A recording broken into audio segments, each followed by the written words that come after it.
তিনি শাহাদাত বরণ করলেন কারবালার ময়দান।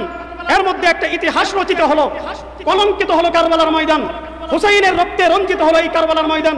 রাসূল করিম সাল্লাল্লাহু আলাইহি ওয়াসাল্লামের রক্ত যার শরীরের মধ্যে বইতেছিল, যেই হুসাইন ছিলেন হযরতে রাসূল আরবি সাল্লাল্লাহু আলাইহি ওয়াসাল্লামের জীবন্ত প্রতিচ্ছবি, এই হুসাইনের শরীরের রক্ত আজকে কারবালার ময়দানে পড়েছে। কারবালার ময়দান রক্তাক্ত হয়েছে, এই কারবালার ময়দান রঞ্জিত হয়েছে। হযরতে হুসাইন রাদিয়াল্লাহু তাআলা আনহুর শাহাদাতের মাধ্যমে এই কারবালার প্রান্তর কলঙ্কিত হয়েছে। সারা দুনিয়ার মধ্যে কিয়ামতের আগ পর্যন্ত এই কারবালার ইতিহাস রচিত হয়েছে এবং এটা স্বর্ণাক্ষরে লেখা থাকবে। হযরতে হুসাইন রাদিয়াল্লাহু তাআলা আনহু অন্যায়ভাবে তিনি নির্যাতনের শিকার হয়েছেন, কারবালার ময়দানে নিজের জীবন বিলিয়ে দিয়েছেন। তিনি যখন ক্ষমতায় বসবেন, ক্ষমতায় বসার সাথে সাথে তিনি উসমান হত্যার বিচার করবেন না, তিনি একটু বিলম্ব করবেন, দেরি করবেন। আর উসমান হত্যার বিচারে যদি দেরি হয় তাহলে এই ক্ষেত্রে যারা হত্যা করেছে সাবাই জনগোষ্ঠী, এদের জন্য সুবিধা, কারণ বিচার যত বিলম্বে হবে তত বিষয়টা নড়বড়ে হয়ে যাবে। অথবা বিচার কার্য বিলম্ব হলে তারা এর মাঝখানে নতুন কোনো ইস্যু এনে এখানে নতুন ইস্যুর মধ্যে সবাইকে ডুবিয়ে রাখবে। আর এদিক দিয়ে তারা যে এত বড় জঘন্য একটা অন্যায় করেছে, উসমানকে হত্যা করেছে, এই হত্যার বিচার থেকে প্রশাসনকে কিংবা হযরত আলী রাদিয়াল্লাহু তাআলা আনহুকে তারা বিরত রাখতে পারবে। এটা ছিল তাদের টেকনিক। তো আলী রাদিয়াল্লাহু তাআলা আনহুকে তারা জোর জবরদস্তি করেই খেলাফতের দায়িত্বে বসাইল। ওদিকে হযরতে আয়েশা রাদিয়াল্লাহু তাআলা আনহা তিনি তো হজে গেছেন, তো মক্কা মুকাররমা থেকে তিনি মদিনার দিকে ফিরছিলেন। ওই সময় তিনি ওসমান হত্যার কথা শুনলেন। শোনার পর তিনি আর মদিনার দিকে যান নাই, আবার তিনি মক্কার দিকে ব্যাক করছেন। মক্কায় যাওয়ার পর ওখানে বিখ্যাত দুইজন সাহাবী হযরতে তলহা এবং জুবাইর রাদিয়াল্লাহু তাআলা আনহুমা, ওনাদের সঙ্গে তিনি পরামর্শ করলেন। তিনি বললেন যে উসমানকে যেহেতু হত্যা করা হয়েছে, অতএব যতক্ষণ না উসমান হত্যার বিচার হবে ততক্ষণ পর্যন্ত আমরা নতুন কোনো শাসকের হাতে বায়াত গ্রহণ করব না। তো তিনি জিজ্ঞাসা করলেন উসমানকে হত্যা করার ষড়যন্ত্র কোত্থেকে হয়েছিল? তখন তলহা এবং জুবাইর রাদিয়াল্লাহু তাআলা আনহুমা তারা বললেন উসমান হত্যার ষড়যন্ত্র হয়েছিল কুফা থেকে। হযরতে আয়েশা সিদ্দিকা রাদিয়াল্লাহু তাআলা আনহা তিনি বললেন যে তাহলে চলেন আমরা এখন কুফা যাব, মদিনায় যাব না, কুফায় যাব। তো তারা কুফায় গেলেন। কুফায় যাওয়ার পর হযরতে আলী রাদিয়াল্লাহু তাআলা আনহুকে বললেন যে আপনি প্রথম উসমান হত্যার বিচার করবেন, এরপর আমরা আপনার হাতে বায়াত গ্রহণ করব। আলী রাদিয়াল্লাহু তাআলা আনহু অনেকভাবে বোঝানোর চেষ্টা করেছেন যে দেখেন, এখন যদি শুরুতেই উসমান হত্যার বিচার করি তাহলে মুসলমানদের মধ্যে এই যে একটা দ্বন্দ্ব তৈরি হয়েছে, একটা ফিতনা তৈরি করে দিয়েছে সাবাইরা, এই ফিতনার নিরসন করা খুব কঠিন হয়ে যাবে। এর চেয়ে ভালো আমরা মুসলমানদের মধ্যে যে একটা ফিতনা তৈরি হয়েছে এই ফিতনাটাকে আমরা দমন করার চেষ্টা করি। আগে নিজেদের মধ্যে একটা সমঝোতা তৈরি করি, একটা বোঝাপড়া তৈরি করি, আমরা সবাই আবার ঐক্যবদ্ধ হই, এরপরে গিয়ে আমরা উসমান হত্যার বিচার করলে এটা বেশি ফলপ্রসূ হবে। কিন্তু আয়েশা রাদিয়াল্লাহু তাআলা আনহার এক কথা যে আগে উসমান হত্যার বিচার করতে হবে, তারপর অন্য কাজ। ওদিকে শামের গভর্নর হযরতে মুআবিয়া রাদিয়াল্লাহু তাআলা আনহু তিনিও কুফায় আসলেন। তিনিও এসে এই একই দাবি জানাইলেন যে প্রথমে উসমান হত্যার বিচার করতে হবে, তারপরে অন্য কাজ। অবশেষে হযরতে আলী রাদিয়াল্লাহু তাআলা আনহু সিদ্ধান্ত নিলেন ঠিক আছে, আমরা আগে উসমান হত্যার বিচার করব, তারপরে অন্য কাজ করব। বাস সুন্দর একটা ফয়সালা হয়ে গেছে। মুসলমানরা প্রত্যেকটা দল সবাই ঐক্যমত হয়ে গেছে যে প্রথমে উসমান হত্যার বিচার হবে। তো এখানে আর কোনো সমস্যা নেই, সবাই একমত। তো রাতের বেলা যখন তারা ঘুমাইছেন, হঠাৎ করে হযরতে আয়েশা এবং মুআবিয়া রাদিয়াল্লাহু তাআলা আনহুর দলের উপর আক্রমণ আসলো। তো তারা যেহেতু ঘুমন্ত অবস্থায়, রাতের অন্ধকারে আক্রমণ হয়েছে, তো তারা কোনো কিছু বুঝে ওঠার আগেই তাদের উপর এমন ভাবে আক্রমণ হয়েছে, তো তারা টের পাওয়ার পর বুঝতে পারলেন যে এই আক্রমণটা মনে হয় আলী করেছে। কারণ যেহেতু দিনের বেলায় আলী রাদিয়াল্লাহু তাআলা আনহুর সঙ্গেই তাদের একটা বাদানুবাদ হয়েছে, যার কারণে তারা চিন্তা করলেন মনে হয় আলী আক্রমণ করেছে। এই জন্য তারা পাল্টা আক্রমণ করলেন হযরতে আলী রাদিয়াল্লাহু তাআলা আনহুর বাহিনীর উপর। এই নিয়ে মুসলমানদের দুই দলের মধ্যে একটা যুদ্ধ শুরু হয়ে যায়। একদিকে ছিলেন হযরতে আলী, আরেকদিকে হযরতে আয়েশা রাদিয়াল্লাহু তাআলা আনহা। আয়েশা রাদিয়াল্লাহু তাআলা আনহা নেতৃত্ব দিচ্ছেন। তিনি একটা উটের পিঠে চড়ে এই যুদ্ধের মধ্যে নেতৃত্ব দিচ্ছিলেন। আরবিতে উটকে বলা হয় জামাল, যেই কারণে এই যুদ্ধকে বলা হয় জঙ্গে জামাল, যেটা মুসলমানদের সঙ্গে মুসলমানদের যুদ্ধ। তো আলী রাদিয়াল্লাহু তাআলা আনহু যখন দেখলেন অবস্থা খুব বেগতিক, এখনই যদি এই ভুল বোঝাবুঝির নিরসন করা না যায়, এখনই যদি এই যুদ্ধ থামানো না যায়, তাহলে মুসলমানদের মধ্যে ভয়ানক একটা হত্যাকাণ্ড সংঘটিত হয়ে যাবে।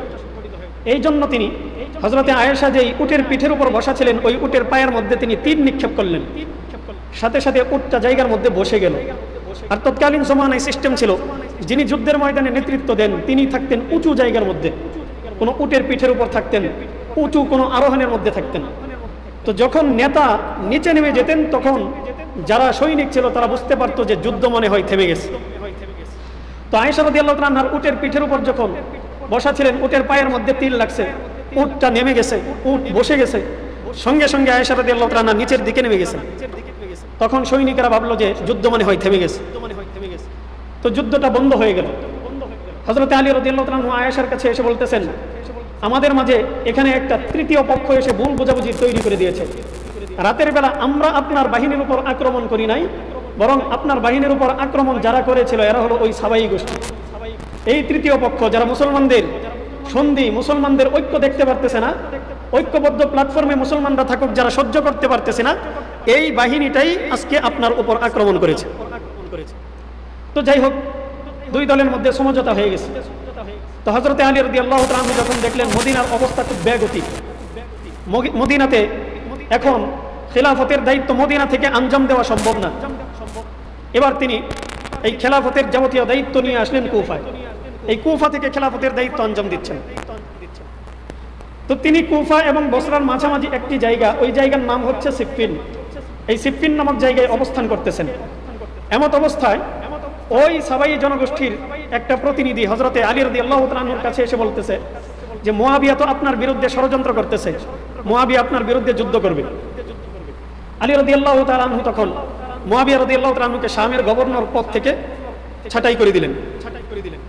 তো শামের গভর্নর থেকে যখন মুয়াবিয়াকে সরিয়ে দিলেন, তখন মুয়াবিয়া রাদিয়াল্লাহু তাআলা আনহু হযরতে আলী রাদিয়াল্লাহু তাআলা আনহুর বিরুদ্ধে যুদ্ধ করার জন্য আসলেন। এখানে আবার মুসলমানদের মধ্যে দ্বিতীয়বার দাঙ্গা বাজাইছে এই সাবাই জনগোষ্ঠী। হযরতে আলী এবং মুয়াবিয়ার মধ্যে সিফফিন নামক জায়গায় এই যুদ্ধ সংঘটিত হয়। এই যুদ্ধের মধ্যে প্রায় ৭০,০০০ মুসলমান শাহাদাত বরণ করেছেন। এই জঙ্গে জামাল এবং জঙ্গে সিফফিন, এই দুইটা যুদ্ধ, এই দুই যুদ্ধ যেটা মুসলমানদের সঙ্গে মুসলমানদের হয়েছিল, আর এই যুদ্ধে যারা মানে কলকাঠি নাড়িয়েছিল, যারা বাহির থেকে এই যুদ্ধটা পরিচালনার ক্ষেত্রে ভূমিকা পালন করেছিল, তারা হলো সাবাই জনগোষ্ঠী, ইহুদিদের চক্র। তো এই দুইটা যুদ্ধ মিলিয়ে মুসলমানদের প্রায় ৯০,০০০ সৈনিক শাহাদাত বরণ করেছে। তো এইভাবে যখন পরবর্তীতে তারা নিজেদের মধ্যে ভুল বোঝাবুঝিটা বুঝতে পারলেন যে আসলে এখানে আমাদের কারো কোনো দোষ নেই, অনর্থক আমাদের মধ্যে তৃতীয় পক্ষ ঢুকে এই যুদ্ধ বাঁধিয়েছে, তখন হযরতে আলী এবং মুয়াবিয়ার মধ্যে একটা সন্ধি হয়ে গেল। এই সন্ধি যখন হয়েছে, এবার সাবাই জনগোষ্ঠী আলী এবং মুয়াবিয়ার বিরুদ্ধে একটা ফতোয়া বের করছে। কি বের করছে? একটা ফতোয়া। হযরতে আলীর ব্যাপারে বলতেছে আলী ফাসেক হয়ে গেছে, আর মুয়াবিয়ার ব্যাপারে বলতেছে মুয়াবিয়া কাফের হয়ে গেছে। বলেন নাউজুবিল্লাহ। আলী ফাসেক হয়ে গেছে, মুয়াবিয়া কাফের হয়ে গেছে। আলী ফাসেক হইল কেমনে? আলী এই জন্যই ফাসেক হয়েছে কারণ আলী মুয়াবিয়ার সঙ্গে সন্ধি করছে। যেই মুয়াবিয়া আলীর খেলাফত মানে নাই, সেই মুয়াবিয়ার সঙ্গে আলী সন্ধি করছে। এই সন্ধি করার কারণে আলী ফাসেক হয়ে গেছে। আর মুয়াবিয়া কাফের হয়েছে কেমনে? মুয়াবিয়া কাফের হয়েছে কারণ মুয়াবিয়া আলীকে খলিফা হিসাবে মানে নাই, এই জন্য কাফের হয়ে গেছে। এই একটা ফতোয়া বের করছে হযরতে আলী এবং মুয়াবিয়া রাদিয়াল্লাহু তাআলা আনহুমার বিরুদ্ধে। অথচ ওনারা ছিলেন জলিলুল কদর সাহাবী, সর্বশ্রেষ্ঠ সাহাবীদের মধ্যে তারা ছিলেন ১ থেকে ১০-এর মধ্যে। এইরকম সাহাবীর ব্যাপারে ফতোয়া বের করছে, তারা কাফের হয়ে গেছে, তারা ফাসেক হয়ে গেছে। আল্লাহর হাবিব সাল্লাল্লাহু আলাইহি ওয়াসাল্লাম বলেছেন, আমার উম্মতের মধ্যে যেই ব্যক্তি সর্বপ্রথম নৌপথে যুদ্ধ করবে, যারা নৌপথে যুদ্ধ করবে, এই যুদ্ধের মধ্যে যারাই নেতৃত্ব দিবে এবং যারাই এই যুদ্ধের সৈনিকের ভূমিকা পালন করবে, আল্লাহর হাবিব বলেন এরা সকলেই হবে জান্নাতি। নৌপথে যারা সর্বপ্রথম যুদ্ধ করবে, হযরতে মুয়াবিয়া রাদিয়াল্লাহু তাআলা আনহু হলেন সেই পারসন যিনি সর্বপ্রথম নৌযান তৈরি করেছেন এবং নৌযানের মাধ্যমে পারস্যের বিরুদ্ধে, রোমের বিরুদ্ধে তিনি যুদ্ধ পরিচালনা করেছেন। এরকম একজন জান্নাতি সুসংবাদপ্রাপ্ত সাহাবীকে বলতেছে এই সাহাবী নাকি কাফের হয়ে গেছে। চিন্তা করতে পারেন, একজন জান্নাতি সাহাবী, তার ব্যাপারে বলতেছে উনি নাকি কাফের হয়ে গেছে। তো যাই হোক, এইভাবে চলতেছে। এক পর্যায়ে যখন সবকিছু মিটমাট, মুসলমানদের মধ্যে সবকিছু সুন্দরভাবে পরিচালিত হচ্ছে, সাবাইরা তো বসে নাই, তারা চাচ্ছে চূড়ান্ত একটা ফাটল মুসলমানদের মধ্যে তৈরি করতেই হবে যে কোনো মূল্যে। এবার তারা হযরত আলী রাদিয়াল্লাহু তাআলা আনহুর বিরুদ্ধে একটা দল এই মুসলমানদের মধ্য থেকে বের করে দিয়েছে। এই দলটা হচ্ছে খারিজি, যারা আলী রাদিয়াল্লাহু তাআলা আনহুর বাহিনী থেকে বের হয়ে গেছে। এবার খারিজিদের সঙ্গে সাবাইরা একটা সন্ধি চুক্তি করলো যে যে কোনো মূল্যে আলীর বিরুদ্ধে তোমাদের লড়াই করতে হবে, আলীকে যে কোনো মূল্যে হত্যা করতে হবে। তো আলী রাদিয়াল্লাহু তাআলা আনহুর বিরুদ্ধে এই খারিজিরা যুদ্ধ করলো। এই যুদ্ধের মধ্যে তারা শোচনীয়ভাবে পরাজিত হলো। পরাজিত হওয়ার পর এবার তারা চিন্তা করলো আলীকে যে কোনো মূল্যে মারতে হবে। শুধু আলীকে না, আলীকেও মারতে হবে, মুয়াবিয়াকেও মারতে হবে এবং ফাতিহ মিসর আমর ইবনুল আসকেও মারতে হবে। এই তিনজনকেই মারতে হবে। এবার তারা ষড়যন্ত্র করেছে যে এক রাত্রেই আমরা এই তিনজনের উপর আক্রমণ করব। তিনজন থাকবে তো ভিন্ন ভিন্ন জায়গায়। শামে হচ্ছেন হযরতে মুয়াবিয়া, মিশরে হযরতে আমর ইবনুল আস এবং এদিকে কুফায় হচ্ছেন হযরতে আলী রাদিয়াল্লাহু তাআলা। তারা ষড়যন্ত্র করলো একসাথে এই তিন দেশের মধ্যেই আমরা তিনজনের উপর আক্রমণ করব। তো তারা ষড়যন্ত্র করে একদিন ফজরের নামাজের সময় হযরতে আলী রাদিয়াল্লাহু তাআলা আনহু যখন ফজরের নামাজের উদ্দেশ্যে বাড়ি থেকে বের হয়েছেন, মসজিদে যাচ্ছেন, ওই সময় তার উপর আব্দুর রহমান ইবনে মুলজিম খারিজি নামক একজন ব্যক্তি, যে খারিজি গোত্রের, যে এই খারিজিদের ব্যক্তি ছিল, এই আব্দুর রহমান ইবনে মুলজিম হযরতে আলী রাদিয়াল্লাহু তাআলা আনহুর উপর 40 হিজরির 15 রমজান এমন ভাবে একটা আক্রমণ করেছে। এই আক্রমণটা এতটাই ভয়ানক ছিল, এতই খারাপ ছিল যে মাত্র 2 দিন তিনি দুনিয়াতে ছিলেন। 17 রমজান 40 হিজরিতে হযরতে আলী রাদিয়াল্লাহু তাআলা আনহু শাহাদাত বরণ করেন। ওইদিকে হযরতে মুয়াবিয়ার উপর আক্রমণ হয়েছে, কিন্তু ওই আক্রমণের মধ্যে তারা সাকসেস হতে পারে নাই। মুয়াবিয়ার সঙ্গে তারা পারে নাই, মারতে পারে নাই। আবার আমর ইবনুল আসকে মনে করে ওই দিন আমর ইবনুল আস আবার মসজিদে যান নাই, তিনি নামাজ পড়াতে যান নাই, অসুস্থ ছিলেন, যে কারণে তিনি তার পরিবর্তে আরেকজনকে পাঠাইছেন। তো তারা অন্ধকার রাত্রি, যেহেতু তারা আর বুঝতে পারে নাই, চিনতেও পারে নাই, তারা ভাবছে যেহেতু আমর ইবনুল আসের বাসভবন থেকে বের হয়েছে, অতএব মনে হয় আমর ইবনুল আসই বের হয়েছে। তো তারা ওই ব্যক্তিকে পিছন দিক থেকে দাওয়া করে আক্রমণ করে ওই ব্যক্তিকে হত্যা করে ফেলেন। তো আমর ইবনুল আসের পরিবর্তে আরেকজন শাহাদাত বরণ করেন। তো তারা যে তিনজনকে মারার জন্য টার্গেট করেছিল, এর মধ্যে একজনের ব্যাপারে তারা সাকসেস হয়েছে, হযরতে আলী রাদিয়াল্লাহু তাআলা আনহুকে তারা শহীদ করে দিয়েছে, কিন্তু বাকি দুইজনের ব্যাপারে সাকসেস হতে পারেনি। এবার আলী রাদিয়াল্লাহু তাআলা আনহুর শাহাদাতের পর এই খিলাফতের দায়িত্ব আসে হযরতে হাসান রাদিয়াল্লাহু তাআলা আনহুর উপর। হাসান রাদিয়াল্লাহু তাআলা আনহু মাত্র 5 থেকে 6 মাস খিলাফতের দায়িত্ব পালন করেন। এরপরে তিনি চিন্তা করলেন এই যে মুসলমানদের মধ্যে চলমান একটা বিবাদ, এই বিবাদটা যে কোনো মূল্যে নিরসন করতে হবে। এই জন্য তিনি শামে গেলেন, হযরতে মুয়াবিয়া রাদিয়াল্লাহু তাআলা আনহুর কাছে গিয়ে বলতেছেন, চাচা আপনি আমার বাবা দুনিয়া থেকে চলে যাওয়ার পর এই খিলাফতের দায়িত্ব পালন করার ব্যাপারে আপনার চাইতে অভিজ্ঞ এবং যোগ্য কোনো ব্যক্তি আমি দেখতে পাই না। এই জন্য আমি খিলাফতের দায়িত্ব পালন করতে চাই না, আমি এই দায়িত্বটা আপনাকে দিতে চাই। হযরতে হাসান রাদিয়াল্লাহু তাআলা আনহু দায়িত্ব দিয়ে দিলেন হযরতে মুয়াবিয়া রাদিয়াল্লাহু তাআলা আনহুর কাছে। এটা হচ্ছে 41 বা 40 হিজরির ঘটনা। মুয়াবিয়া রাদিয়াল্লাহু তাআলা আনহু এই 41 বা 40 হিজরি থেকে আবার এই খিলাফতের দায়িত্ব পালন করতে শুরু করেন। এবার খিলাফতের দায়িত্ব কুফা থেকে স্থানান্তরিত হয়ে চলে গেছে শামে। তিনি শাম থেকে খিলাফতের দায়িত্ব আঞ্জাম দিচ্ছেন। মুয়াবিয়া রাদিয়াল্লাহু তাআলা আনহু এইভাবে চলতে চলতে এক পর্যায়ে 49 হিজরি চলে আসে। এই 49 হিজরিতে সাবাইরা আবার মাথা চারা দেয়। কিসের ভিত্তিতে? ওই 49 হিজরিতে হযরতে হাসান রাদিয়াল্লাহু তাআলা আনহু ইন্তেকাল করেছেন। তো হাসান রাদিয়াল্লাহু তাআলা আনহুর ইন্তেকালের পর সাবাইরা হযরতে হুসাইনের পিছনে লাগছে। হুসাইন রাদিয়াল্লাহু তাআলা আনহুর কাছে তারা চিঠি লিখছে যে আপনি দুনিয়া থেকে বেঁচে থাকা অবস্থায়, আপনি হলেন নবীর নাতি, আপনি দুনিয়াতে থাকা অবস্থায় মুয়াবিয়া কেমনে খলিফা হয়? ওই যে যেই কথা হযরতে ওসমানের জমানায় আলীকে বলেছিল, সেম এই কথা হযরতে মুয়াবিয়ার জমানাতে হযরতে হুসাইন রাদিয়াল্লাহু তাআলা আনহুকে তারা বলতেছে যে আপনি থাকা অবস্থায়, নবীর নাতি দুনিয়াতে জীবিত থাকা অবস্থায় মুয়াবিয়া কেমনে খলিফা হয়? হযরতে হুসাইন রাদিয়াল্লাহু তাআলা আনহু 49 বা 50 হিজরির ঘটনা এটা।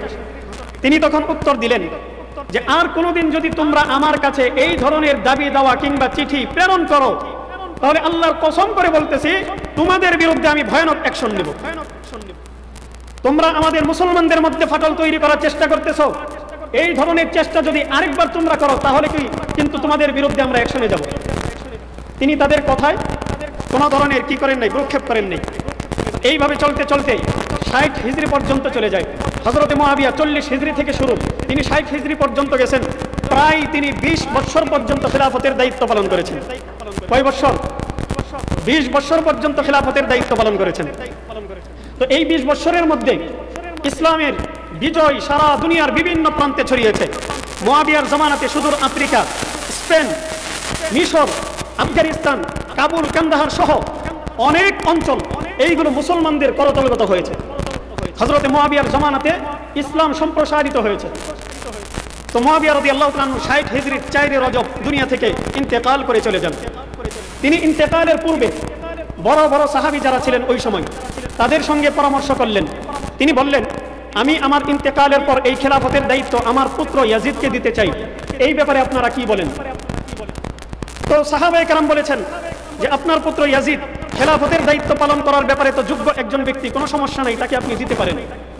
বাস্তবিক পক্ষে ইয়াজিদ খেলাফতের দায়িত্ব পালন করার ব্যাপারে, রাষ্ট্রের দায়িত্ব পালন করার ব্যাপারে একজন প্রেসিডেন্ট, একজন প্রধানমন্ত্রী হিসাবে একজন যোগ্য ব্যক্তি ছিলেন ইয়াজিদ। এটা কেউ কোনোদিন অস্বীকার করতে পারবে না। সাহাবায়ে কেরামও বলেছেন কোনো সমস্যা নাই, আপনার সন্তানকে আপনি দায়িত্ব দিতে পারেন। যদিও তৎকালীন জমানায় তাকওয়া, তাহারাত, আল্লাহ ভীরুতা এবং পরহেজগারিতার দিক থেকে হযরতে আব্দুল্লাহ ইবনে মাসউদ, আব্দুল্লাহ ইবনে জুবাইর, আব্দুল্লাহ ইবনে আব্বাস, হযরতে আব্দুর রহমান ইবনে আবু বকর, হযরতে হুসাইন রাদিয়াল্লাহু তাআলা আনহু, এই ধরনের যারা বড় বড় সাহাবী ছিলেন, ওনারা যদিও তৎকালীন জমানায় খোদা ভীরুতার দিক থেকে শ্রেষ্ঠ ছিলেন, আল্লাহ ভীরুতার দিক থেকে তারা ছিলেন সর্বশ্রেষ্ঠ, কিন্তু রাষ্ট্র পরিচালনার ব্যাপারে ইয়াজিদ ছিল খুব মজবুত একজন ব্যক্তি। তো তিনি ইয়াজিদের নাম ঘোষণা করার পর দুনিয়া থেকে বিদায় নিলেন। মুয়াবিয়া রাদিয়াল্লাহু তাআলা আনহু যখন দুনিয়া থেকে ইন্তেকাল করে চলে যান, ওই সময় ইয়াজিদ দামেস্কে ছিলেন না, শামে ছিলেন না, তিনি বাহিরে ছিলেন। তো এদিকে মুয়াবিয়ার কাফন দাফন সবকিছু সম্পন্ন হয়ে গেছে। এরপরে ইয়াজিদ তিনি শামে আসেন। আসার পর তিনি শুনতে পান যে তার বাবা ইন্তেকালের পূর্বে তাকে পরবর্তী খলিফা হিসেবে নাম ঘোষণা করে গেছে। এবার ইয়াজিদ বিভিন্ন জায়গার মধ্যে বিভিন্ন গভর্নরদের কাছে, প্রত্যেক দেশে দেশে তিনি চিঠি প্রেরণ করতে শুরু করেন এবং চিঠির মাধ্যমে সমস্ত গভর্নরদেরকে বলে দেন যে আমি এখন খলিফা, আমার হাতে তোমরা বায়াত গ্রহণ করো এবং তোমাদের রাষ্ট্রের, প্রত্যেকের রাষ্ট্রের যারা প্রজারা আছে তাদের কাছ থেকে আমার পক্ষ থেকে বায়াত গ্রহণ করো। বাস এইভাবে চিঠি প্রেরণ করা হয়। তো তৎকালীন জমানায় মদিনার যিনি গভর্নর ছিলেন হযরতে ওয়ালিদ ইবনে উতবা এবং কুফার গভর্নর ছিলেন হযরতে নুমান ইবনে বাশির, বসরার গভর্নর ছিলেন উবাইদুল্লাহ ইবনে জিয়াদ। তো মদিনার গভর্নর হযরতে ওয়ালিদ ইবনে উতবার কাছে চিঠি পাঠাইলো ইয়াজিদ। সে এই চিঠির মধ্যে বলে দিল যে আমার পক্ষ থেকে তোমরা ওই যে 5 জন সাহাবী, বড় বড় সাহাবী, আব্দুল্লাহ ইবনে আব্বাস, আব্দুল্লাহ ইবনে ওমর, আব্দুল্লাহ ইবনে মাসউদ, আব্দুল্লাহ ইবনে জুবাইর, আব্দুর রহমান ইবনে আবু বকর এবং হযরতে হুসাইন রাদিয়াল্লাহু তাআলা আনহুম, এই সাহাবীদের কাছ থেকে আমার পক্ষ থেকে বায়াত গ্রহণ করো। তো ওয়ালিদ ইবনে উতবা তাদেরকে ওই গভর্নিং হাউসে ডেকে নিলেন এবং বললেন ইয়াজিদের পক্ষ থেকে আমি আপনাদের কাছ থেকে বায়াত নিতে চাই, আপনারা ইয়াজিদের পক্ষে বায়াত গ্রহণ করেন। ওই সাহাবী 5 জন তারা বললেন স্পষ্ট কথা। হযরতে হুসাইন রাদিয়াল্লাহু তাআলা আনহু বললেন যে আমি বায়াত গ্রহণ এই জন্য করতে পারবো না, কারণ বাবার ছেলে বাবা রাজনীতিতে আসা কিংবা বাবার ছেলে সে আপনার ক্ষমতায় বসা, রাষ্ট্রের কোনো বড় দায়িত্বে বসে যাওয়া, বাবার উত্তরাধিকারী হিসাবে এই ধারা যদি দুনিয়ার মধ্যে চলতে থাকে তাহলে ভবিষ্যতে বাবার অযোগ্য সন্তান যারা থাকবে এরাও দেখবেন বড় বড় পজিশনে বসে যাবে, কোনো যোগ্যতা থাকবে না, তারা বড় বড় পজিশনে বসে মানুষের উপর জুলুম নির্যাতন চালাইতে থাকবে। এই জন্য আমি ইয়াজিদের হাতে বায়াত গ্রহণ করতে পারবো না। অন্য যেই 4 জন সাহাবী তারাও স্পষ্ট এই কথাই বলে দিলেন যে আমরা বায়াত গ্রহণ করতে পারবো না। এই খবর যখন ইয়াজিদের কাছে গেল, ইয়াজিদ বলল যে কোনো মূল্যে তাদের কাছ থেকে বায়াত গ্রহণ করো, কারণ সারা দুনিয়ার মানুষ যদি বায়াত গ্রহণ করে আর এরকম রাসূলের বিখ্যাত 5 জন সাহাবী তারা যদি বায়াত গ্রহণ না করেন তাহলে আমার এই শাসন ক্ষমতার কোনো ধরনের ভ্যালুই থাকবে না, আমার এই খেলাফতের কোনো ভ্যালু থাকবে না। অতএব খেলাফতটাকে যদি আমি একটা পর্যায়ে নিতে চাই তাহলে অবশ্যই তাদের কাছ থেকে বায়াত গ্রহণ করা লাজিম, বায়াত গ্রহণ করতেই হবে। তো জোর জবরদস্তি চলতেছে। এক পর্যায়ে যখন হযরতে হুসাইন রাদিয়াল্লাহু তাআলা আনহু দেখলেন এই মদিনার পরিবেশ বেশি একটা ভালো না, এখানে থাকার উপযুক্ত না, এরা অনেক জোর জবরদস্তি করবে খেলাফতের বায়াত গ্রহণ করার জন্য, ওইদিকে হযরতে হুসাইন রাদিয়াল্লাহু তাআলা আনহুর কাছে কুফা থেকে একের পর এক চিঠি আসতে লাগলো, শত শত চিঠি আসতেছে। বারবার কুফার মানুষ বলতেছে আপনি কুফায় চলে আসেন, আমরা কুফাতে 1 লক্ষ মানুষ আপনার পক্ষে আছি, আমরা আপনার জন্য লড়াই করতে চাই, আপনি থাকা অবস্থায় আমরা কোনোভাবে ইয়াজিদের ক্ষমতা মানতে পারতেছি না। এই ধরনের চিঠি বারবার আসতেছে, শত শত চিঠি। এক পর্যায়ে হযরতে হুসাইন রাদিয়াল্লাহু তাআলা আনহু তিনি চিন্তা করলেন যে আমি মক্কায় যাব, তো তিনি মক্কায় যাওয়ার জন্য মাত্র নিয়ত করেছেন এবং সাহাবীদের সঙ্গে এই বিষয়ে কথা বলেছেন। হযরতে আব্দুল্লাহ ইবনে ওমর, আব্দুল্লাহ ইবনে আব্বাস, আব্দুল্লাহ ইবনে জুবাইর, আব্দুর রহমান ইবনে আবু বকর তারা বারবার বলেছেন যে আপনি মক্কায় যায়েন না, আপনি কুফার দিকে যায়েন না, ওই দিকে গেলে কিন্তু আপনার সমস্যা হবে। কারণ কুফার মানুষগুলো বেশি একটা ভালো না। এই মানুষগুলো আপনার বাবার সঙ্গে গাদ্দারি করেছে, এরা আপনার বাবাকে ষড়যন্ত্র করে মেরেছে। এই মানুষগুলো যে আপনাকে কুফায় গেলে আপনার সঙ্গে সদাচরণ করবে, এই ধরনের নির্বুদ্ধিতামূলক কাজ আপনি করিয়েন না, অনুগ্রহ করে আপনি কুফায় যায়েন না। হযরতে হুসাইন রাদিয়াল্লাহু তাআলা আনহু বললেন আমি কুফায় যাব না, আমি মক্কায় যাব। তো তিনি মক্কায় যাওয়ার জন্য রওনা হলেন। হযরতে আব্দুল্লাহ ইবনে ওমর হযরতে হুসাইন রাদিয়াল্লাহু তাআলা আনহুকে জড়িয়ে ধরলেন, জড়িয়ে ধরে বলতেছেন হে শহীদ, আপনি মক্কায় যায়েন না, আপনি মক্কায় যায়েন না। আপনি যদি মক্কায় যান তাহলে এই কুফার মানুষগুলো আপনাকে প্ররোচিত করবে কুফায় যাওয়ার জন্য। এরপরেও তিনি মক্কায় গেলেন। মক্কায় যাওয়ার পর তিনি তার চাচাতো ভাই হযরতে মুসলিম ইবনে আকিল তাকে পাঠাইলেন কুফার অবস্থা পর্যবেক্ষণ করার জন্য, যে তুমি গিয়ে দেখো কুফার অবস্থা কেমন। মুসলিম ইবনে আকিল যখন কুফায় গেলেন, ওখানে যাওয়ার পর তিনি একজন ব্যক্তির ঘরে আশ্রয় গ্রহণ করেছিলেন। ওই ব্যক্তির নাম হচ্ছে হানি ইবনে উরওয়া। এই হানি ইবনে উরওয়ার বাড়িতে তিনি আশ্রয় গ্রহণ করেছেন। এদিকে মুসলিম ইবনে আকিল যখন কুফার দিকে যাচ্ছেন, এই খবর যখন ইয়াজিদের কাছে গেছে, তখন ইয়াজিদ কুফার যিনি গভর্নর ছিলেন হযরত নুমান ইবনে বশির, নুমান ইবনে বশিরকে সে ছাঁটাই করে দেয়। ছাঁটাই করে দিয়ে ওই বসরার যে গভর্নর ওবাইদুল্লাহ ইবনে জিয়াদ, এই ওবাইদুল্লাহ ইবনে জিয়াদকে কুফার গভর্নর বানিয়ে দেয়। তো একই সাথে ওবাইদুল্লাহ ইবনে জিয়াদ কুফা এবং বসরা দুই এলাকার গভর্নর, আর ওদিকে নুমান ইবনে বশিরকে সে ছাঁটাই করে দেয়। কারণ সে জানতো নুমান ইবনে বশির যদি কুফার গভর্নর থাকে, তাহলে হুসাইন যদি কুফায় আসে, তাহলে হুসাইনকে তিনি গ্রহণ করে নেবেন এবং হুসাইনের পক্ষে অনেক মানুষ দাঁড়িয়ে যাবে। এই জন্য সে আগেই টেকনিক করে নুমান ইবনে বশিরকে কুফার গভর্নিং পদ থেকে বাতিল করে দেয়। এবার ওবাইদুল্লাহ ইবনে জিয়াদ হচ্ছে কুফার গভর্নর। ওবাইদুল্লাহ ইবনে জিয়াদ যখন সংবাদ পাইল যে হানি ইবনে উরওয়ার ঘরে একজন ব্যক্তি আসছে, মুসলিম ইবনে আকিল তার নাম, এই ব্যক্তি নাকি হুসাইনের পক্ষে বায়াত গ্রহণ করতেছে, এই সংবাদ পাওয়ার পর সে বলল যে হানি ইবনে উরওয়াকে গ্রেফতার করে নিয়ে আসো। হানি ইবনে উরওয়াকে যখন গ্রেফতার করে নিয়ে যাওয়া হয়েছে, তখন মুসলিম ইবনে আকিল তিনি 4000 সৈনিককে একসাথে নিয়ে তাদেরকে বললেন চলো আমরা জেলখানায় গিয়ে আক্রমণ করব। হানি ইবনে উরওয়াকে যে কোনো মূল্যে আমরা জেলখানা থেকে, বন্দী জীবন থেকে তাকে যে কোনো মূল্যে আমরা মুক্ত করেই ছাড়ব। তো 4000 সৈনিক নিয়ে তিনি জেলখানা অভিমুখে রওনা হয়েছেন। পথিমধ্যে এই যে 4000 মানুষ, এই 4000 মানুষের পরিবারের লোকজন এসে তাদেরকে বলতেছে তোমরা এই দাঙ্গা হাঙ্গামার মধ্যে যাও না, তোমাদের বিপদ হবে, তোমরা চলে আসো, আমরা বাড়িতে চলে যাই। এইভাবে বুঝিয়ে বাজিয়ে এই মানুষগুলোকে তারা নিয়ে চলে যায়। মাত্র 60 জন কিংবা 50 জন মানুষ হযরতে মুসলিম ইবনে আকিলের সঙ্গে ছিল, আর বাকি যতগুলো ছিল সব বিদায় নিয়েছে।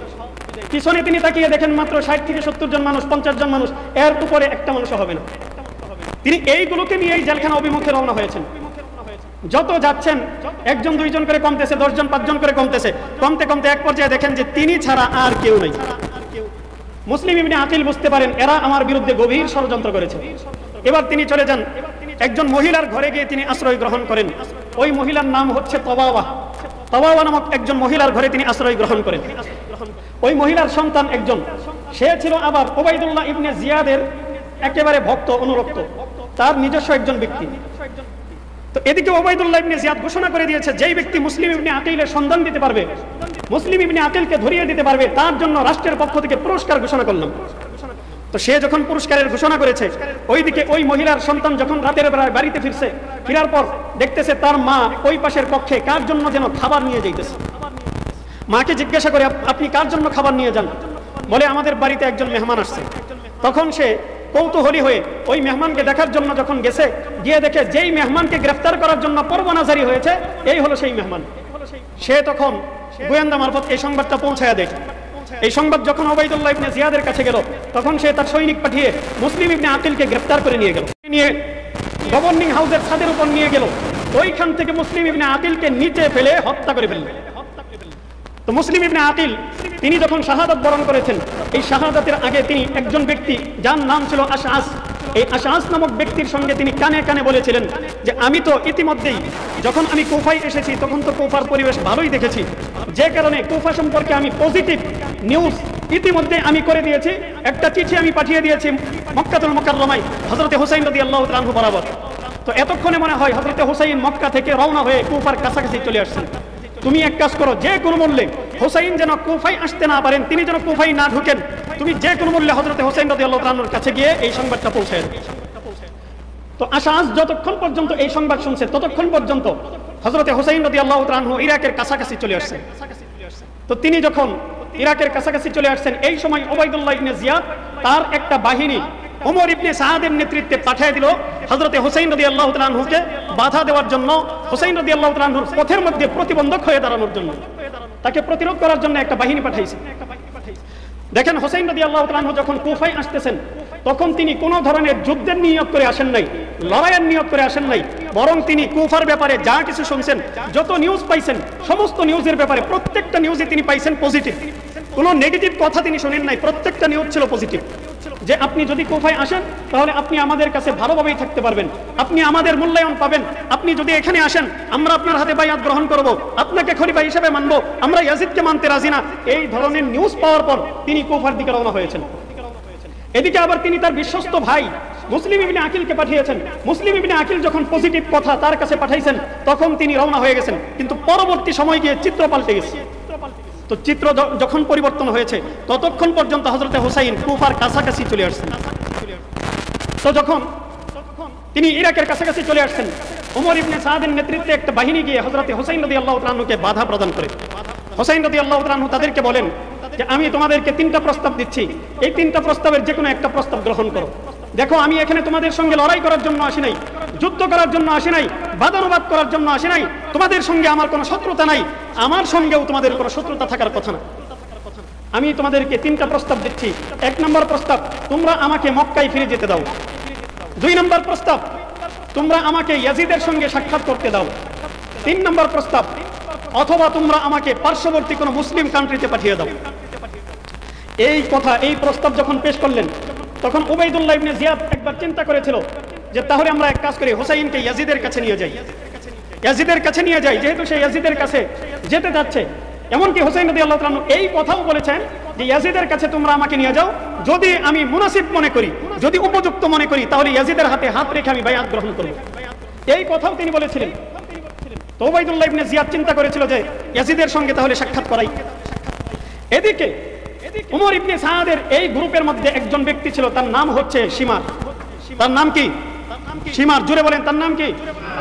এই বিশাল হিস্টোরির মধ্যে সবচেয়ে বড় খলনায়ক যে আব্দুল্লাহ ইবনে উবাই, আব্দুল্লাহ ইবনে সাবা, এই ইবনে সাবার পর সবচেয়ে বড় খলনায়কের ভূমিকা যে ব্যক্তি পালন করেছিল ওই ব্যক্তির নাম হচ্ছে এই শিমার। শিমারের নাম মনে রাখবেন। তো শিমার বলতেছে যে শিকার যখন হাতের কাছে পাইছেন, তাকে যখন মারার এত বড় সুবর্ণ সুযোগ আপনার হাতের মধ্যে আছে, এখন আপনি এই সুযোগ কেন হাতছাড়া করবেন? তাকে আপনি কেন অক্ষত রাখবেন? তাকে কেন ছেড়ে দিবেন? তাকে হত্যা করে ফেলেন। উবাইদুল্লাহ ইবনে জিয়াদকে প্ররোচিত করতেছে যে হুসাইনকে আপনি হত্যা করে ফেলেন। হুসাইন রাদিয়াল্লাহু তাআলা আনহু যখন দেখলেন যে এরা কোনোভাবেই আমাকে যেতে দিবে না ইয়াজিদের কাছে, তখন তিনি বললেন যে তাহলে আমাকে একটা নিকটবর্তী মুসলিম রাষ্ট্রে পাঠিয়ে দাও। তিনি দামেস্কের দিকে রওনা হয়ে গেছেন। দামেস্কের দিকে যাওয়া, দামেস্কের পথ তখন কুফা থেকে দামেস্কের পথ ছিল আপনার প্রায় 900 কিলোমিটার। 900 কিলোমিটার। তো ইয়াজিদ তো দামেস্কেই থাকেন, তো দামেস্কের পথে তিনি রওনা হয়ে গেছেন। পথিমধ্যে তিনি মাত্র 45 মাইল তথা 72.5 কিলোমিটার রাস্তা যাইতে পারছেন। 72.5 কিলোমিটার রাস্তা যাওয়ার পর তিনি কারবালা নামক জায়গায় উপনীত হয়েছেন। ঐতিহাসিকরা বলেন তিনি যেই দিন কারবালায় গিয়ে উপস্থিত হয়েছেন সেই দিনটা ছিল 9 মুহররম। 9 মুহররম সূর্য ডোবার আগে অথবা 10 মুহররম সকালবেলা তিনি কারবালায় গিয়ে উপস্থিত হয়েছেন। ওই কারবালার প্রান্তরে হযরত হুসাইন রাদিয়াল্লাহু তাআলা আনহু যখন পৌঁছলেন, এদিকে ওমর ইবনে সাআদের নেতৃত্বে এই ইয়াজিদের বাহিনী এরাও ওই কারবালার প্রান্তরে গিয়ে উপস্থিত হয়েছে। হযরত হুসাইন রাদিয়াল্লাহু তাআলা আনহু কারবালার প্রান্তরে সকালবেলা ফজরের নামাজ তার সৈনিকদেরকে নিয়ে, তার সঙ্গে যারা ছিল সবাইকে নিয়ে ফজরের নামাজ তিনি আদায় করেছেন এই কারবালার ময়দানে। এমনকি ঐতিহাসিকরা এই কথাও বলেন যে হুসাইন যখন ফজরের নামাজ পড়াইতেছিলেন, তিনি ইমামতি করতেছিলেন, তার ইমামতিতে তার যারা শত্রু হয়ে এসেছে এই উমর ইবনে সাআদের নেতৃত্বে যে গ্রুপটা ছিল, এরাও হুসাইনের নেতৃত্বে, হুসাইনের ইমামতিতে ফজরের নামাজ আদায় করেছে। একবার চিন্তা করে দেখেন, যার পিছনে ফজরের নামাজটা আদায় করেছে এই ব্যক্তিকেই তারা জোহরের নামাজের সময় হতে না হতে হত্যা করে ফেলেছে। এর চাইতে বড় দুঃখজনক এবং মর্মান্তিক ইতিহাস আর কি হতে পারে? এর চাইতে বড় দুঃখজনক ঘটনা আর কি হতে পারে? যার পিছনে একবার নামাজ পড়েছে, যাকে সে নেতা হিসেবে মেনে নিয়েছে, এই নেতাকে মারতে গিয়ে সে বিন্দুমাত্র দ্বিধা করতে পারেনি, বিন্দুমাত্র দ্বিধা করে নাই। এই নেতার বিরুদ্ধে দাঁড়িয়ে গিয়েছে, ইমামের বিরুদ্ধে দাঁড়িয়ে গিয়েছে। হযরত হুসাইন রাদিয়াল্লাহু তাআলা আনহু তার ইমামতিতে এরা সবাই এই ময়দানের মধ্যে নামাজ আদায় করেছে। তিনি যুদ্ধ করার জন্য আসেন নাই, মাত্র ৭২ জন মানুষ, তার পরিবারের সদস্য। এরা পরিবারের সদস্য, সাথে কোনো অস্ত্র নাই, কোনো কিছুই নাই। এখানে শিশু আছে, নারীরাও আছে, বৃদ্ধরাও আছে। এই ধরনের লোকদেরকে নিয়ে তিনি এই কারবালার প্রান্তরে এসে উপস্থিত হয়েছেন। তিনি কোনো যুদ্ধ করার জন্য আসেন নাই, কিন্তু এরপরেও এই কমবক্তের দল, এই হতভাগ্যের দল, এরা বোঝার চেষ্টা করে নাই যে হুসাইন তো আসলে এখানে আমাদের সঙ্গে লড়াই করতে চায় না, হুসাইনের সঙ্গে যুদ্ধ করা, লড়াই করাটা তো আমাদের জন্য সমীচীন হবে না। এই কথা এরা বোঝার চেষ্টা করে নেই। হযরত হুসাইন রাদিয়াল্লাহু তাআলার বিরুদ্ধে এরা যুদ্ধ শুরু করে দেয়। যখন যুদ্ধ শুরু হয় তখন এই উবাইদুল্লাহ ইবনে জিয়াদের একজন ভাই, তার নাম হচ্ছে হুর ইবনে জিয়াদ। এই হুর ইবনে জিয়াদ তিনি চিন্তা করলেন, আমি আজকে কার বিরুদ্ধে যুদ্ধ করব? যেই মানুষটার বিরুদ্ধে আমি যুদ্ধ করার জন্য নামতেছি, যেই মানুষটার বিরুদ্ধে আমি লড়াই করার জন্য চেষ্টা করতেছি, এই মানুষটা তো আমার পয়গম্বর নবী মুহাম্মদুর রাসূলুল্লাহর নাতি। নবী মুহাম্মদুর রাসূলুল্লাহর নাতির বিরুদ্ধে আমি তলোয়ার ধরবো? তিনি যখন এই চিন্তা তার মাথার মধ্যে যখন আসলো, তখন তিনি স্পষ্ট ঘোষণা করে দিলেন, আমি আর ওমর ইবনে সাআদের দলের মধ্যে থাকতে পারবো না। তিনি বললেন যে আমার সঙ্গে যারা যারা আসতে রাজি আছো তোমরা আসো, আমরা হুসাইনের দলে গিয়ে অন্তর্ভুক্ত হয়ে হুসাইনের পক্ষে থেকে এই ওমর ইবনে সাআদের বিরুদ্ধে লড়াই করতে থাকবো। তিনি তার বাহিনী নিয়ে, মোটামুটি কয়েকজনের একটা বাহিনী নিয়ে হযরতে হুসাইনের সঙ্গে যুক্ত হয়ে গেলেন। হুসাইন রাদিয়াল্লাহু তাআলা আনহুর বাহিনী এবং এদিকে ওমর ইবনে সাদ, উবাইদুল্লাহ ইবনে জিয়াদের বাহিনী, এই বাহিনীর লড়াই শুরু হয়ে গেল।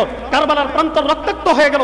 এই যুদ্ধের মধ্যে হযরতে হুসাইনের সঙ্গে যত সৈনিক ছিলেন সবাই শাহাদাত বরণ করেছেন।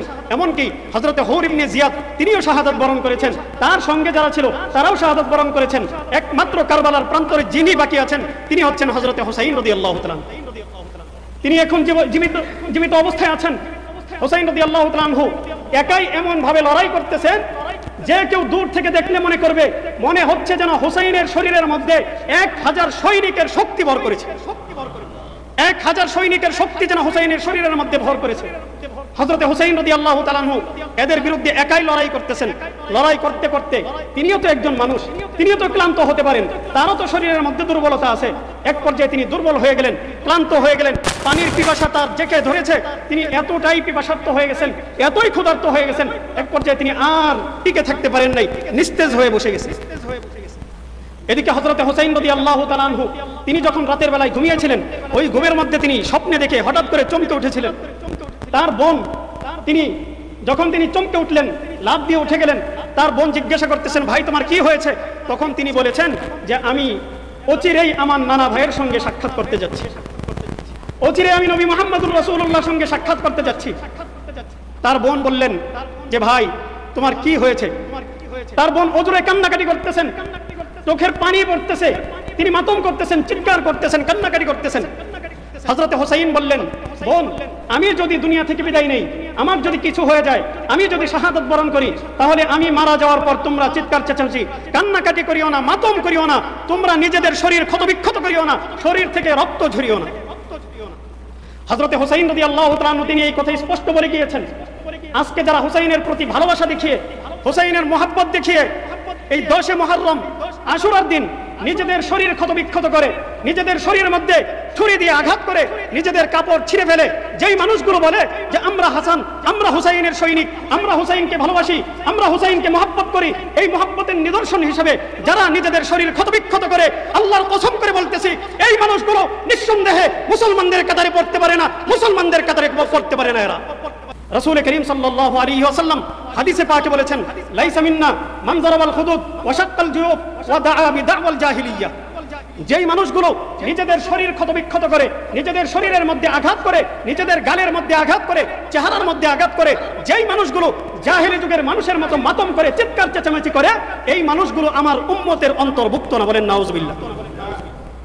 আজকে হাসানের প্রতি ভালোবাসা দেখিয়ে, হুসাইনের প্রতি ভালোবাসা দেখিয়ে আপনি 10 মুহররম পালন করতেছেন, 10 মুহররম আপনি মাতম করতেছেন, চিৎকার চেঁচামেচি করতেছেন, আপনার শরীরকে আঘাতপ্রাপ্ত করতেছেন, শরীর থেকে রক্ত ঝরাইতেছেন।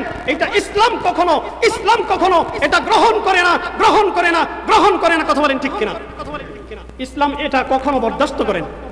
হুসাইন রাদিয়াল্লাহু তাআলা স্পষ্ট বলে গিয়েছেন, আমি মারা যাওয়ার পর, আমার শাহাদাতের পর তোমরা কোনোভাবেই মাতম করবে না, কান্নাকাটি করবে না, চিৎকার চেঁচামেচি করবে না। তো হযরত হুসাইন রাদিয়াল্লাহু তাআলা নিস্তেজ হয়ে বসে গেছেন।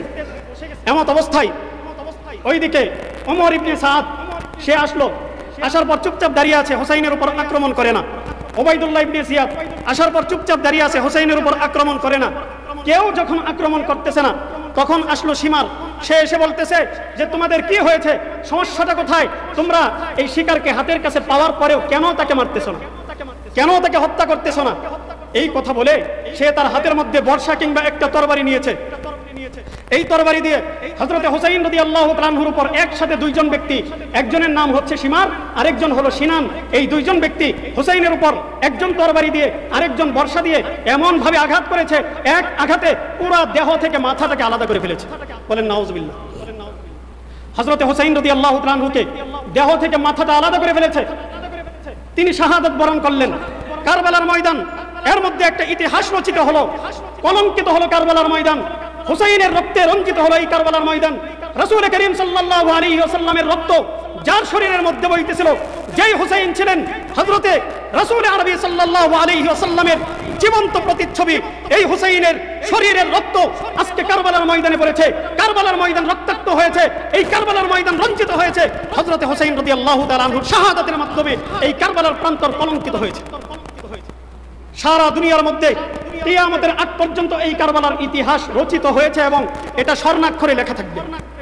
হযরত হুসাইন রাদিয়াল্লাহু তাআলা আনহু অন্যায়ভাবে তিনি নির্যাতনের শিকার হয়েছেন, কারবালার ময়দানে নিজের জীবন বিলিয়ে দিয়েছেন। এর পিছনে সবচেয়ে বড় খলনায়কের ভূমিকা যারা পালন করেছিল, এক নম্বরে হচ্ছে ইয়াজিদ। তার ভুল ছিল, সে কেন হুসাইন রাদিয়াল্লাহু তাআলা আনহুর ব্যাপারে এত জোর জবরদস্তি করলো, সে কেন ছাড় দিল না? এটা ছিল ইয়াজিদের অন্যায়। 2 নম্বর ওবাইদুল্লাহ ইবনে জিয়াদ, তার অন্যায় হলো সে শিমারের প্ররোচনায় প্ররোচিত হয়ে হুসাইনকে ইয়াজিদের সঙ্গে সাক্ষাৎ করতে দেয় নাই, এই ছিল তার চরম অন্যায়। 3 নম্বর সবচেয়ে ভয়ঙ্কর খলনায়ক, সবচেয়ে ভয়ঙ্কর ভিলেন যে ছিল, তার নাম হচ্ছে শিমার। সে নিজের হাতে হযরতে হুসাইনকে শহীদ করেছে। 4 নম্বর খলনায়ক সে হচ্ছে সিনান, সে শিমারের সঙ্গে সহযোগী হিসাবে হুসাইনকে শহীদ করেছে। এই সবচেয়ে বড় খলনায়ক হচ্ছে এরা 4টা। এই কারবালার ময়দানের এই ইতিহাস রচনার পিছনে সবচেয়ে বড় ভূমিকা পালন করেছে, খলনায়কের ভূমিকা পালন করেছে এই 4 জন। কিয়ামতের আগ পর্যন্ত এই 4টার কথা বলবেন না, আজীবন এদেরকে বদদুয়া দিতে থাকবেন, আজীবন এদেরকে বদদুয়া দিতে থাকবেন, যাদের মাধ্যমে আমার রাসূলের পরিবার কলঙ্কিত হয়েছে, আমার রাসূলের নাতি যার মাধ্যমে রক্তে রঞ্জিত হয়েছে, এদেরকে আপনারা ছাড়বেন না। কিয়ামতের আগ পর্যন্ত আল্লাহ যতদিন বাঁচিয়ে রাখবেন, এদেরকে আপনারা বদদুয়া দিতে থাকবেন। এদের জন্য কোনো ছাড় নাই। আর এই যে মুসলমানদের মধ্যে এই বিভক্তি, মুসলমানদের মধ্যে এই যে ইতিহাস রচিত হলো, এই ইতিহাসের পিছনে, বিভক্তির পিছনে যেই বড় খলনায়কের ভূমিকা পালন করেছিল যেই ব্যক্তি, ওই ব্যক্তির নাম বলেছিলাম কি? আব্দুল্লাহ ইবনে সাবা। এই আব্দুল্লাহ ইবনে সাবা ইহুদিদের চক্র, এই ইহুদিদের মাধ্যমে মুসলমানদের মধ্যে ফাটল তৈরি হয়েছে। আজও পর্যন্ত এই ফাটলটা চলছে। জানি না কতকাল পর্যন্ত মুসলমানদের মধ্যে এই ফাটল চলতে থাকবে, জানি না কবে মুসলমানদের মধ্যে ঐক্য তৈরি হবে। তাই আসুন আমরা কোনো ধরনের দ্বিধা বিভক্তি, কোনো ধরনের ফাটল, কোনো ধরনের অনাকাঙ্ক্ষিত ঘটনা, এই সমস্ত কিছুর শিকার হওয়ার আগেই আমরা সমস্ত মুসলমানগণ এক এবং ঐক্যবদ্ধ প্ল্যাটফর্মের উপর চলে আসি। আমরা সবাই ঐক্যবদ্ধ হয়ে যাই। যিনি দিন সম্পর্কে জানেন, দিন যিনি বুঝেন, দিনের ব্যাপারে যার গভীর পাণ্ডিত্য আছে, এমন ব্যক্তিদের নেতৃত্বে আমরা সবাই একত্রিত হয়ে যাই, ঐক্যবদ্ধ হয়ে যাই। ইনশাআল্লাহ এই বাংলাদেশ, এই বিশ্বে এক সময় মুসলমানদের খিলাফত, মুসলমানদের শাসন ক্ষমতা পরিচালিত হবেই হবে ইনশাআল্লাহ, যদি আমরা ঐক্যবদ্ধ হতে পারি। আল্লাহ পাক রব্বুল আলামিন আমাদের সবাইকে এক এবং অভিন্ন হয়ে ঐক্যবদ্ধ প্ল্যাটফর্মে এসে সবাইকে একে অপরের দুঃখ ভাগাভাগি করে নেওয়ার এবং একে অন্যের সঙ্গে থেকে আমাদেরকে মৃত্যুবরণ করার তৌফিক দান করেন। আমিন। ওয়া আখিরু দাওয়ানা আলহামদুলিল্লাহ।